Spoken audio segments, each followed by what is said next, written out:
All right, two things I want to kind of share with you guys that are happening in our market.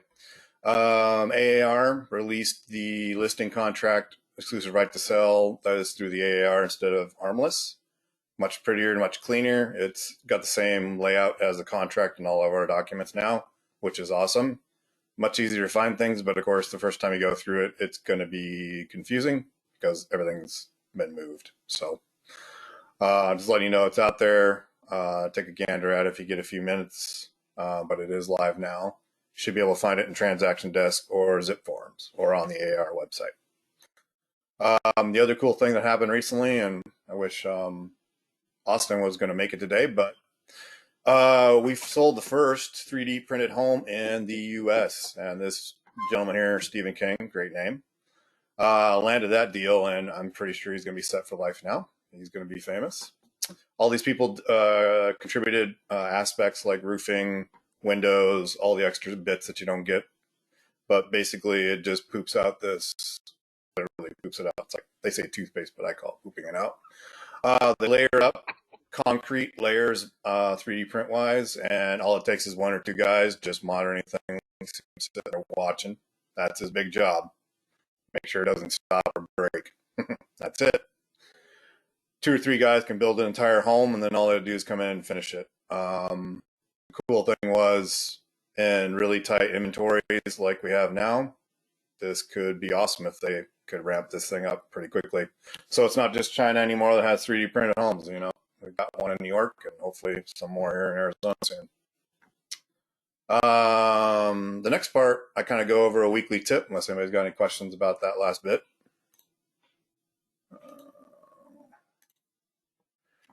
So I believe extruding was the word you were looking for. Oh, extruding, yes, instead of pooping. Good one. Does that doesn't actually print the wiring and the piping, does it? No, it just prints up the walls and the exterior, and you have to have somebody, you know, the licensed trades come in.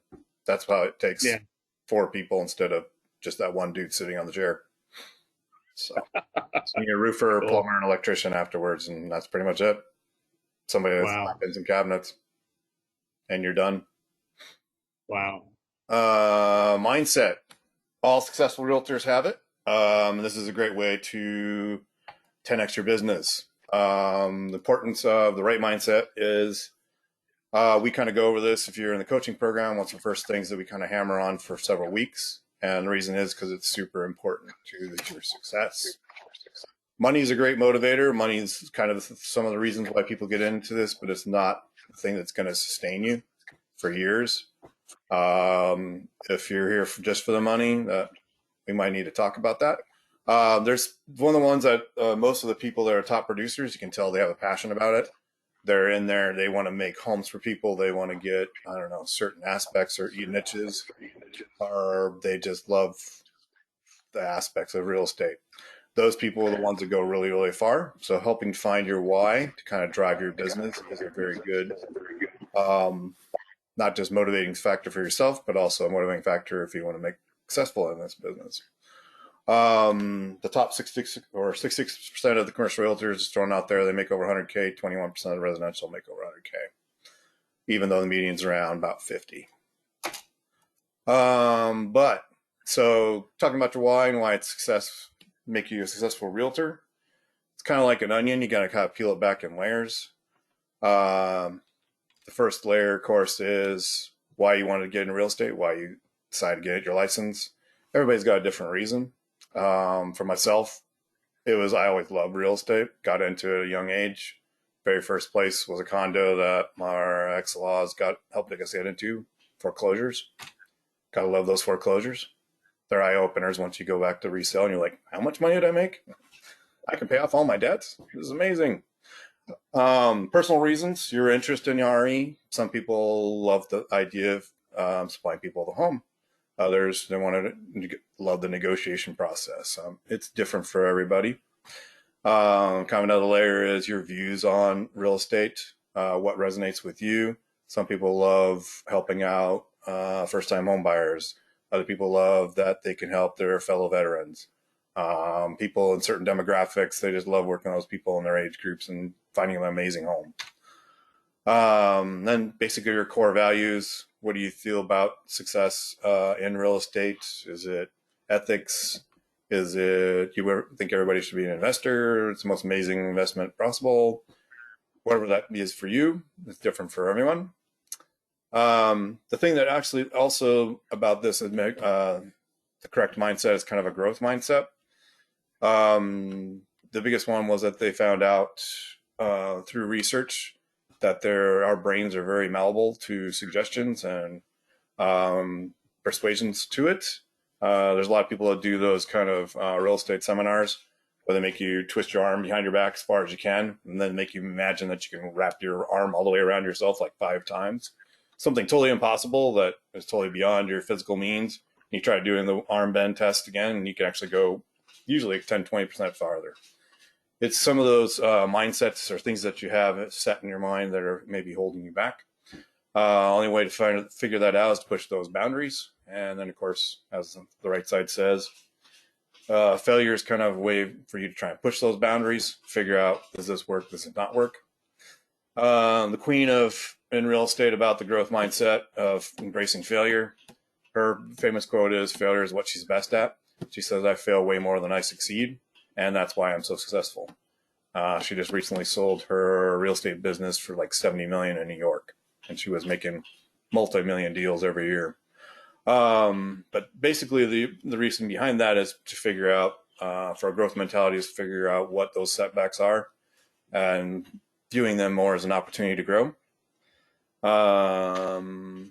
Next big one, a lot of people probably know the guy on the left, but most people don't know the guy on the right is Mr. Munger, Charlie. They both were big into reading and educating, reading a book a day. I wish I had that time.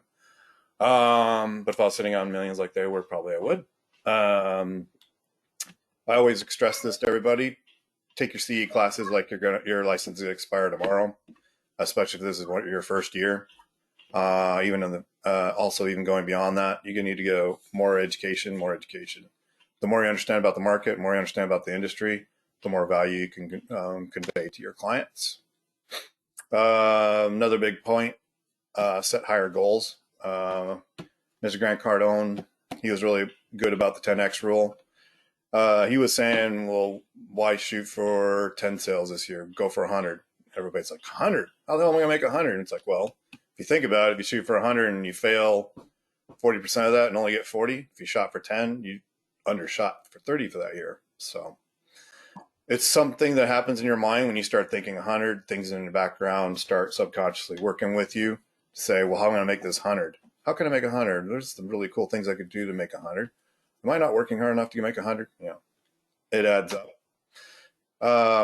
Number 4, reward your efforts. If you don't do a little bit of rewarding here and there, and unfortunately like whipping yourself about when things fail or don't go through, even if it doesn't go through, the main thing is that you were doing it, and if you keep persevering, you will be rewarded eventually.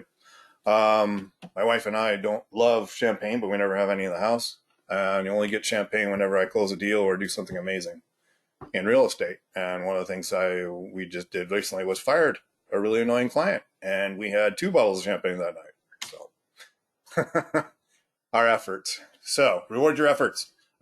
Fake it till you become it. A lot of people say fake it till you make it, but I think this amazing talk by Amy Cuddy, if you got some time, check her out.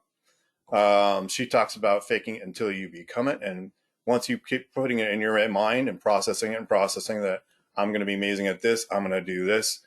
Even if you fail, eventually you're going to succeed. And she's got a really awesome personal story that she does online.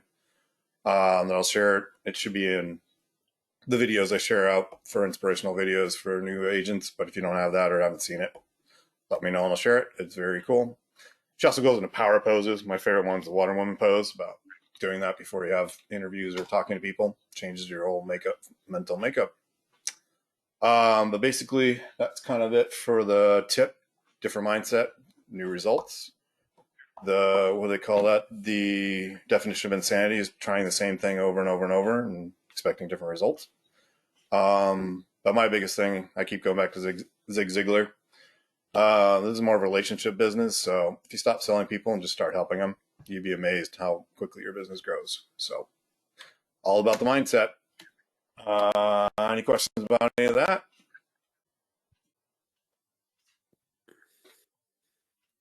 Tim, real quick. Sure thing. So I was going to share too. I have kind of jumped in with both feet with Park Bench, Nice. and the Zig Ziglar comment is exactly the way this is set up. It's all about basically interviewing other small business folks in your community, and then through that developing a presence. But they are huge on, it's not about selling yourself. It's about helping other people make connections, make relationships that are important, that last, and that's where the deals come. And from what I've seen so far, they're really onto something. So I'll be interested to see what happens and to keep you all informed. Yeah, I'd love to see how it goes. They sound like they had a really great idea, taking next door to the next level. So, especially for businesses too. So, next door is more for centering around homeowners. So, Park Bench seemed more about business and helping your community, which I thought was amazing. So, if you guys haven't checked out Park Bench, like Rob says, sounds like it's a cool thing. Speaking of which, any other things people need, has, wants, needs, so we can help you with your business? Clients that are looking for something, can't, or trouble finding something?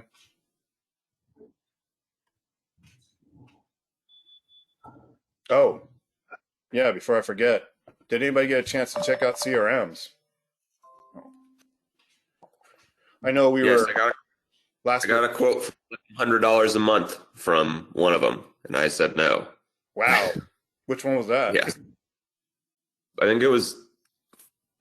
I don't know. I still have his text messages. Okay. Uh, Boomtown. Yeah. Uh, that was funny. I was just about to say maybe it was Boomtown because I know they were expensive.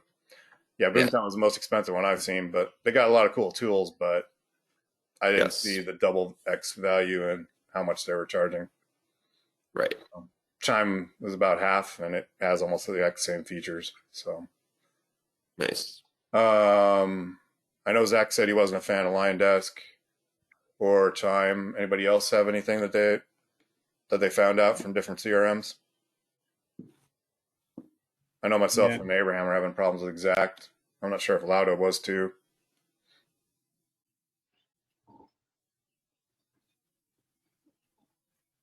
Oh, okay. All right. Well, if you think about it later, yeah, just email me, text me, call me Yep. about it. Let me know what you guys think of any of the other CRMs, and we'll kind of gather all those results and kind of make a decision this week. We'll see if we can get you guys some bargain prices on it. Cool. Good.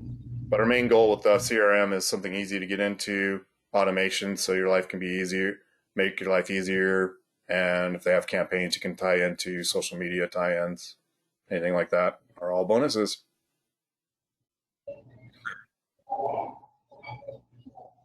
All right, guys. Well, thank you for joining us, Bonnie. We appreciate it. Congratulations on passing the test again. And all right, let's go out and find some houses to sell. There's people in need of buying them. Thank you for including me. Yeah. Have a good week, everyone. All right.